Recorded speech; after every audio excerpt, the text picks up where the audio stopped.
What's up, my warriors of light? It's Jay Hikari, and this video is going to be a little different. I say that quite often, don't I? This time it actually is going to be a little different because I'm probably never going to do this again. Maybe 3 or 4 times, I don't know. For the most part, I don't see myself doing it anytime in the near future. So what I'm going to be doing is I'm going to be comparing 2 different programs. One is Lightworks, which was my editing software before, and the other is HitFilm, which is new editing software I found. It's not new.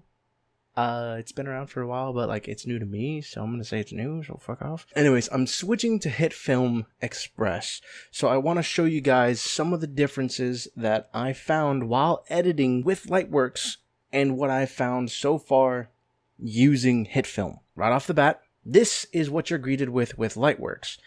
These would be your different projects. So for example, create new project, I'm just going to name it test, and frame rate, I'm just going to go ahead and put auto so it can automatically choose it.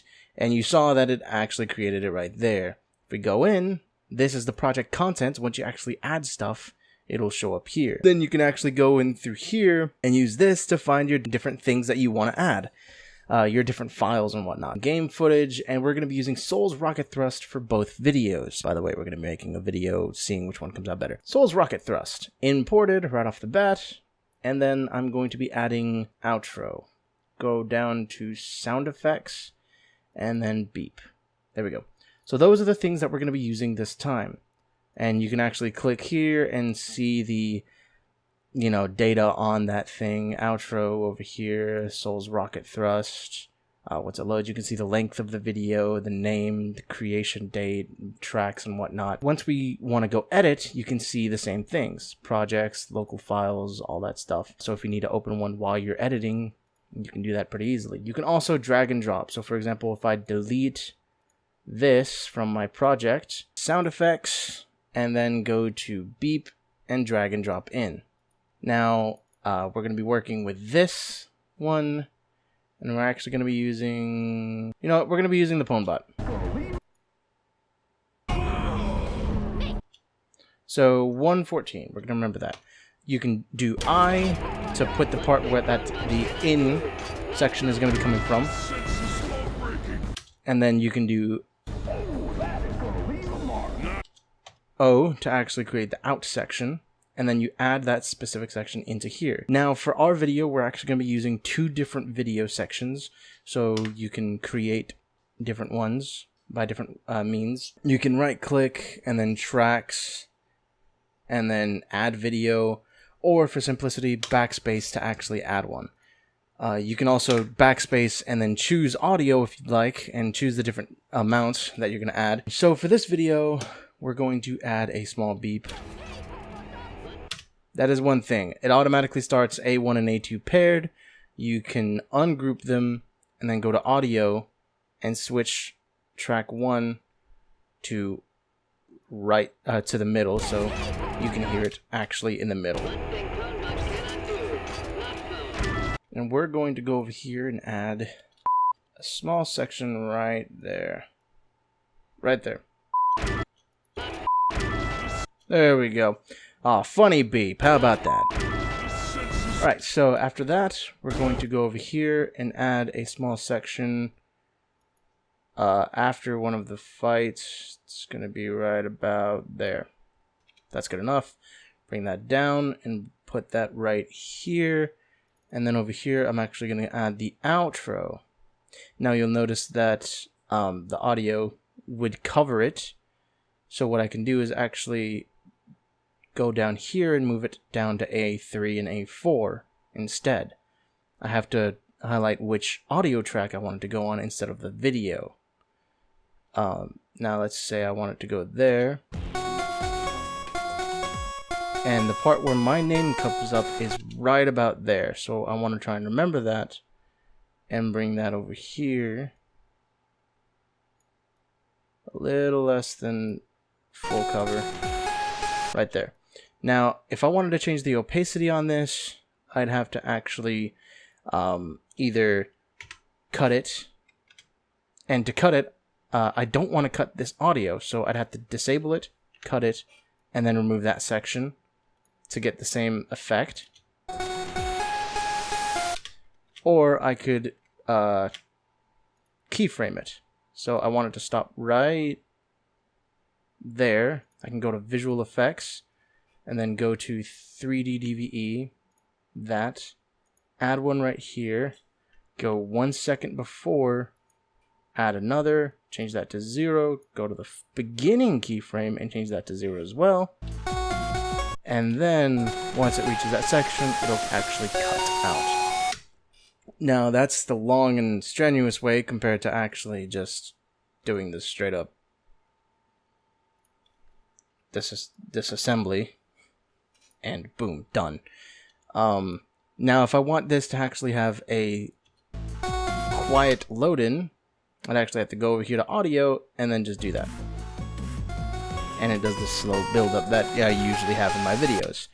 So if I wanted to add a text, for example, if I wanted to add thanks for watching to this one, I'd go over to video, add, and right here I already have my own thing, but I'm not going to use that actually. I'm going to go over here and remove. And if I want to add titles, there's titles right there. I can change this to my signature endless boss battle, and then I change the text here. So, thanks for watching. And then I can go to faces to change it to my signature yellow. Then I can actually go to positions and move it down to where I usually have my stuff. There we go. That's a small video. Boom. Now if I want to make sure that it doesn't just record empty space for nothing, I can just I-O without the caps lock on, and boom. That is a video. Right then and there.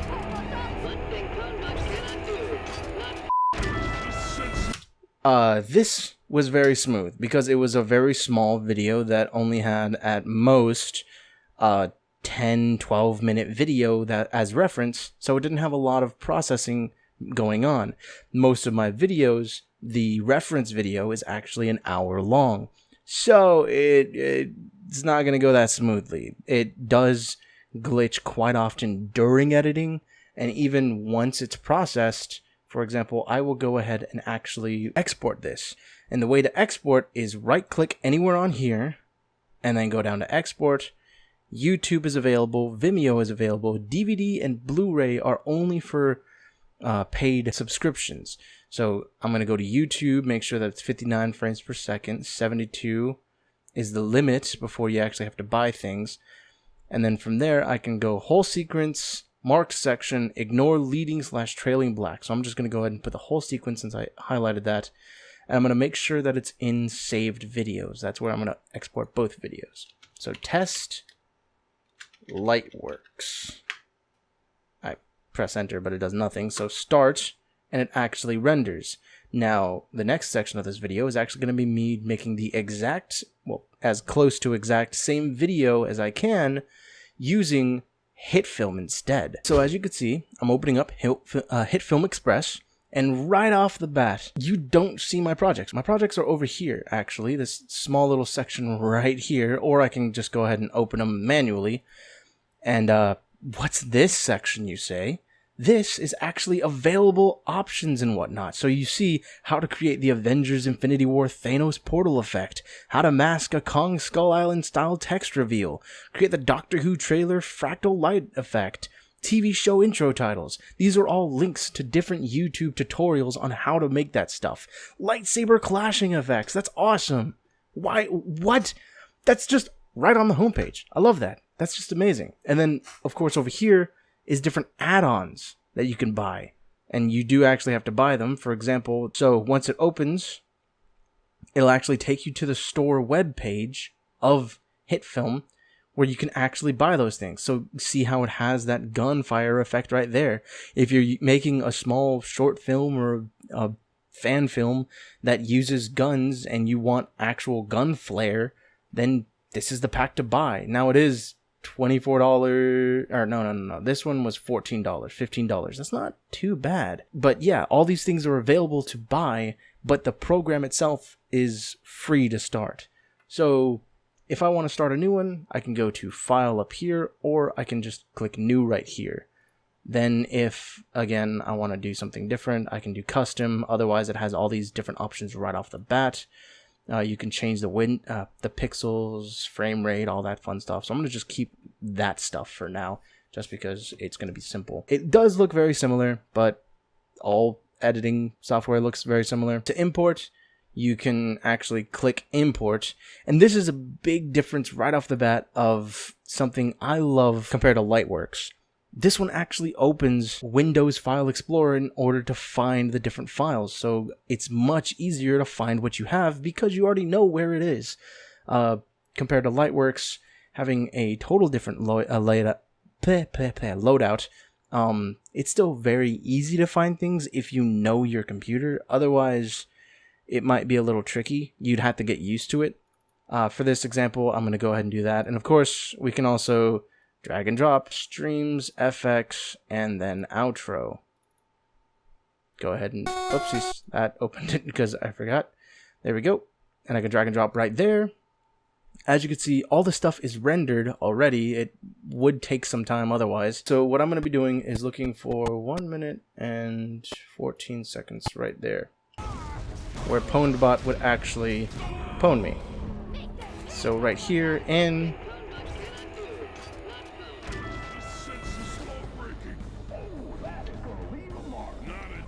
there we go, and I can bring this down here.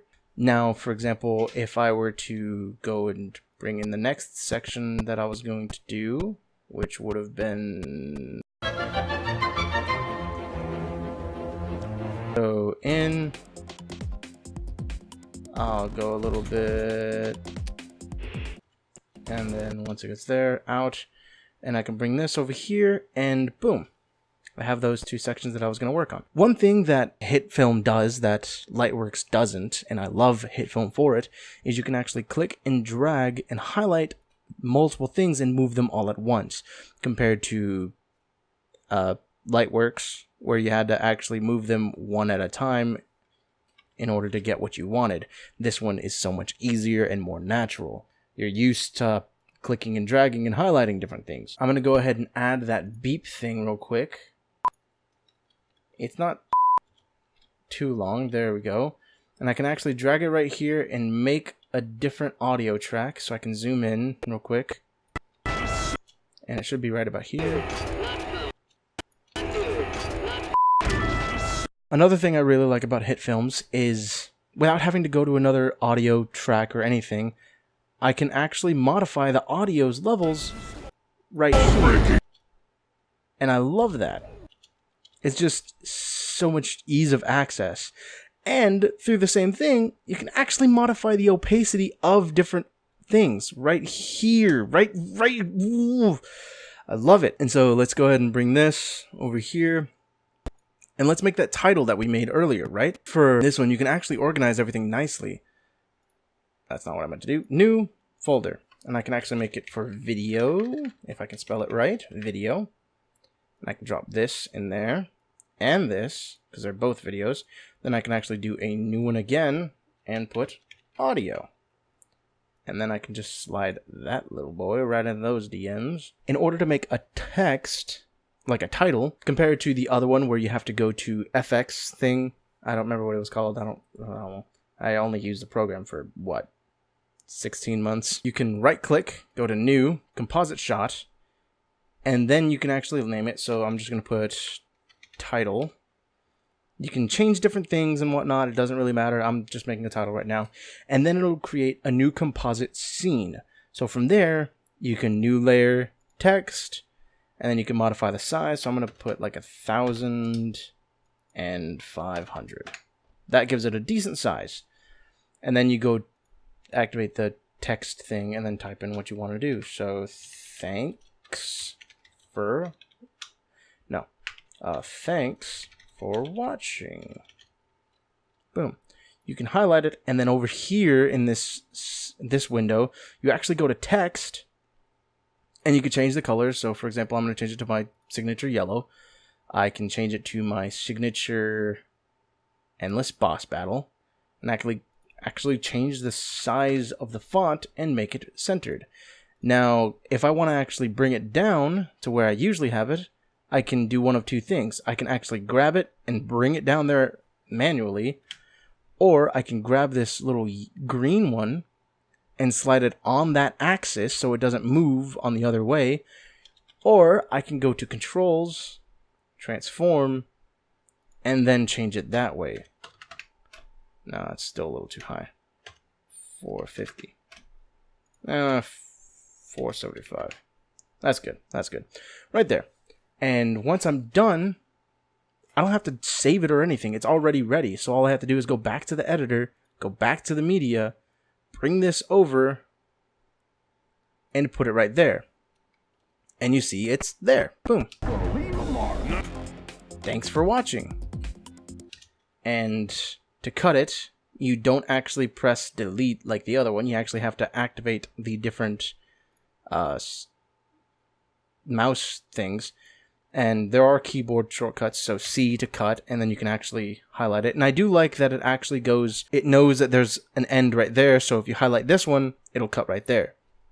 And unlike Lightworks, where you press delete, it'll cut everything, this one will only cut the specific sections that you have. And now, if I want to add my outro, I can just go to Videos, Outro, and actually bring this down.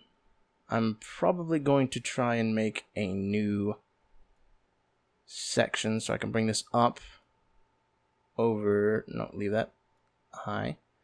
Leave that over here to the beginning of that, a little less than the beginning, right? There we go. Now, again, I can do exactly like I was doing before. I can easily find the cut, but if I cut it, then it cuts the audio. How do I do the other one where it only cuts one? Whoopsies, I'm still in cut. There we go. Now I can actually right click and go to unlink, and that'll actually allow me to do different things. So for example, I don't need that title audio. The reason that the title actually has audio is because it is a composite thing. I can add other things besides title. So for example, I can go to Effects, add a distort, and then add a mosaic onto here. And as you can see, it actually did add a small mosaic effect. Now I could actually modify that and make it even more. And then I can actually make different things on it, but I'm going to go ahead and delete that mosaic. Remove. There we go. Close that. So some effects you can actually add sound. So for example, you can download one of those that I was showing you from the home screen, one of these, and it'll actually have sound on it. In that case, this composite file would need an audio section just to be able to have everything that you want. Now for my use, I'm only using it for a title. It's not going to be very useful. Now you can right click and go to unlink, and that'll actually make these two separate things that you can then modify. So for example, I don't need that audio track. I'm going to use the shortcut, which is Control-Shift-Backslash, and then I can actually highlight one and delete it. Now I can actually do the same thing over here, unlink, and then I can actually cut that and make that separate. So I actually do that. Then I can bring this up just for simplicity's sake so that I only have two audio tracks that I have to deal with. And then I can actually bring this down and make this on track 1, not 2. There we go. And then boom. And then of course you can go to Effects, Transitions, Audio, there we go. And then you can do Fade on this one. And you can actually modify how long that fade is. And I get this small fade in that I usually have anyways. And then from there, I can also add another fade onto the end of this one so it smooths out. And boom. The same video, just as before. And once I actually reach the end of the video, which is right there, I can press O, and that's the actual out of the section. I don't have to delete this section like in Lightworks. And unlike Lightworks, where you right click and then export, this one you over here export in and out area, which is the highlighted section over here, or the contents, which is everything. So I'm going to do in and out, go to export, and there's an actual window that the export is in. From there you can click it right click, save, to choose where to save it and what to name it. So for example, this one I'm going to call test hit film, and that's where I'm going to save it. Now I can either I can right click and then start exporting, or I can just press the space bar and it actually exports. Now, one thing that Lightworks has on this one is that its exporting speed is a lot faster. That can be good, that can be bad. For me, it felt like it was more bad than good. It felt rushed. It felt like it wasn't giving proper time for the delicate edits that were going on. And you'll notice that in some of my videos, sometimes the audio kind of glitches, or sometimes the video just looks fuzzy or doesn't look right, or something went wrong. I can point out multiple times in my videos that edits were not what I wanted. So I made 2 of the same videos, and once this is done, which it's already at 55%, I will do a back-to-back comparison of those videos to see if there is any noticeable difference. Nonetheless, I'm most likely going to be sticking with hit films just because of the ease of use. The UI is much better to me, and the things I can do in the editing is just a lot more and a lot less time consuming. And there they are. Test hit film, test Lightworks. So I'm going to go ahead and open up Lightworks first, and I'm going to go ahead and open up that one just so we have both, and pause it. First of all, I'm using VLC Media. If you don't know what VLC Media is, just go ahead and look it up. It's really good. It's really useful. So this is Lightworks video. I'm sorry, I just completely forgot about that. And then thanks for watching. Smooth fade. Pretty decent, pretty decent. Now if we go to the other one, so far it looks pretty much the same. There's no noticeable difference, but the simplicity of using it is so much easier to use hit film. Some of the things look a bit better. After all, it is running at 1080 compared to Lightworks' 720. But again, I was never really a big graphics guy. But for those people who are, I would prefer to have the 1080 right off the bat than the 720 with a 1080 possible locked behind a charge barrier. That is going to be the end of the video. I'm going to go ahead and delete that crap and actually go in over here and delete the test stuff. And I'm actually going to go ahead and uninstall Lightworks as well, because I'm switching over to HitFilm. For those of you like Godfred and Soul who actually were going to use Lightworks, I would recommend immediately switching to HitFilm. They're both free. HitFilms is so much better. It's just much easier to use. You can get the exact same stuff done. You'll have to learn a little bit more if you're not used to using one of these editing softwares compared to Lightworks being pretty straightforward. But straightforward can also be a bad thing because that means simplicity. While HitFilm offers a lot more uses and a lot more things that you can do with that stuff. Others of you, like Tet, I'm pretty sure uses Sony Vegas. More power to you, dude. Go ahead. Good software. A lot of my friends talk that up too. But for those who are looking for a good free software, HitFilm is really good. I would recommend it. The only thing is that whenever you create your account, it asks you to share that you're using this. If you have Google Plus, go ahead and put it on there because it's an option and no one uses Google Plus if you don't want to annoy anyone. Otherwise, go ahead and put it on Twitter, Facebook, I don't care. But for me, I didn't want to bother anyone with the fact that I'm switching to HitFilm until I knew it was good. And now that I love it and it's actually really good and I want to share it with you guys, I'm actually making my own video, not their pushed crap. Yeah, that'll do it for this video. I hope you guys liked a look into what it's like to quote-unquote make a video. Only, very dumbed down and short because this was, I had originally recorded this and it was like an hour long, but I decided to make it very shorter. Hopefully it's not over 30 minutes. I mean, that would be kind of psychotic. Oh, God. I don't even know if this is considered a shedding some light. I mean, technically, it's more shedding some light than some of my other shedding some lights because I'm really shedding some light on programs and what I think and whatnot. This is the true shedding some light. Holy crap. Alright, well, anyways, I'm going to leave the video here. I'll talk to you guys next time. Jay Hikari, logging out.